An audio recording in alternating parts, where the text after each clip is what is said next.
මොකද්ද? ඔයා චච්චක් ගාලා මට බයිනව නේද? පිස්සුදනේ. චච්චොක් ගෑවෙනවා ඉතින් ඔයාලා කරන වැඩ වලට.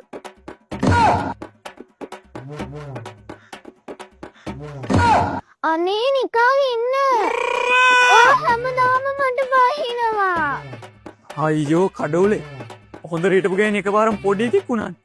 දැන් මං එම්කේ. මං වගේ පොඩි එක්කෙනෙක්ට ඔච්චර කෑ ගහන්න ඕනේද? පුදුම බබාට මේ පිරිමි සංගතිය මාසරලා කොල්ලට සෝරි ලයින අවස්ථාවක් මේක. හරි. සෝරි සමාවෙන්න මට දෙරින්ග. ඔයා ගිතර දෙන්න මම මොකද කරන්න ඕනේ? සෝරි කියලා නම් මදි වෙයි ඉතින්. මේ වැඩ වන්දි ගෙවන්න වෙයි. චොකලට් එකක් දුන්න.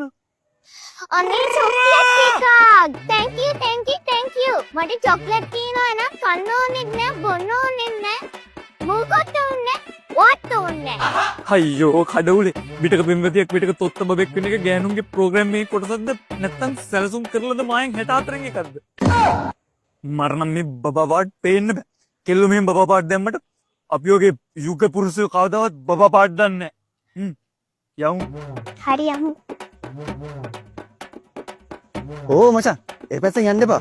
බැකෝ මැෂින් දාලා කන්ස්ට්‍රක්ෂන් එකක් කරනවා. මේ පැත්තේ යන්න බෑ. ඒ පැත්තෙන් යන්න. මෙහෙන් යමු.